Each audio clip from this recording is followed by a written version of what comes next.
would an organization and a HR person deal with the fear that comes with redundancy, the resentment that comes with redundancy?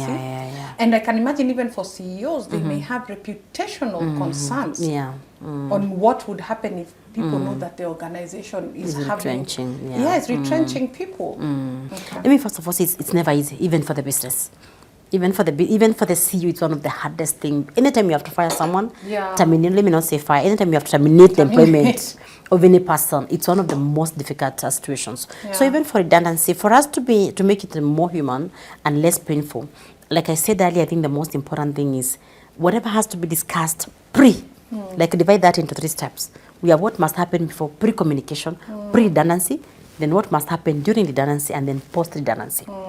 And pre-redundancy is about you being very ready for the process, knowing what is the new structure, what is changing, is there anything that we can do differently? If we tell them that they are affected, what options are we giving?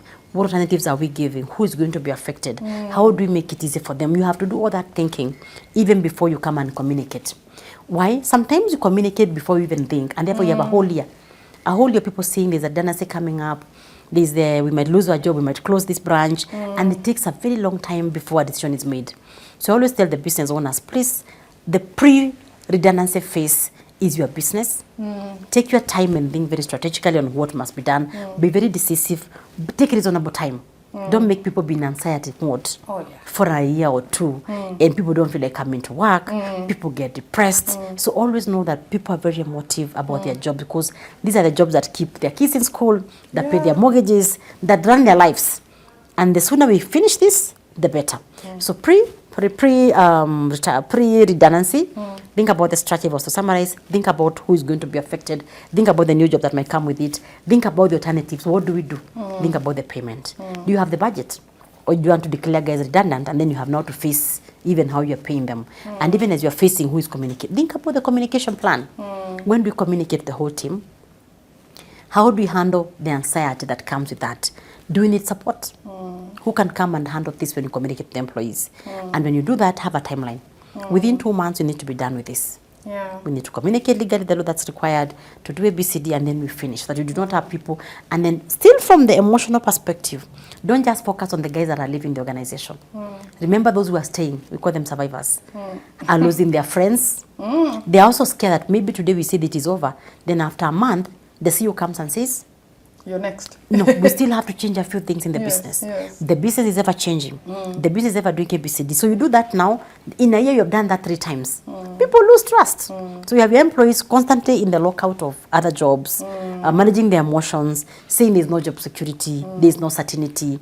So communicate, and also be very, if you know you still haven't finished the process, keep saying we haven't finished, but we are trying as much as possible to prepare the current employees for that particular future. We can start learning this, we can start doing a visit for us to move to the phase that you're moving in. And then the people that are exiting, how you handle them, including post-redundancy. What support are you giving them? Sometimes we focus on the legal. We just want to confirm that we are not sued. And that's where you may not be sued, but then the aftermath becomes a problem. People put you in glass door on how they feel that their exit process was really mismanaged. So always have those 2 in a way that is very well managed. I like that. There is the employee who's anxious about their position being declared redundant. There is the employer who also has anxiety around this because they are expected to communicate decisively. And it's a very difficult. And they are so worried they might end up in court. Exactly. They are but so even worried. Not the court element is one thing, but going through a redundancy process is also a difficult thing for both the HR and the employer. And then there is the perception that the society will have when you're thinking about that company declares people redundant.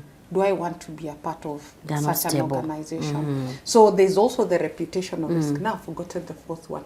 But I would dare say that if you're thinking around psychosocial support for the employee, you must also ensure that HR is ready to communicate this. The CEO is willing to do this. Oh, and the survivors are not left, as you've called them. Those survivors sounds... we can call it something different. Yes, but the ones who have stayed, who have behind, remained or stayed behind, there must also be communication to them that instills confidence.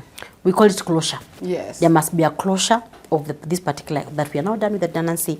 This is a new organogram. This is the new vision that we are going, and this is how we are moving. Fantastic. Yeah.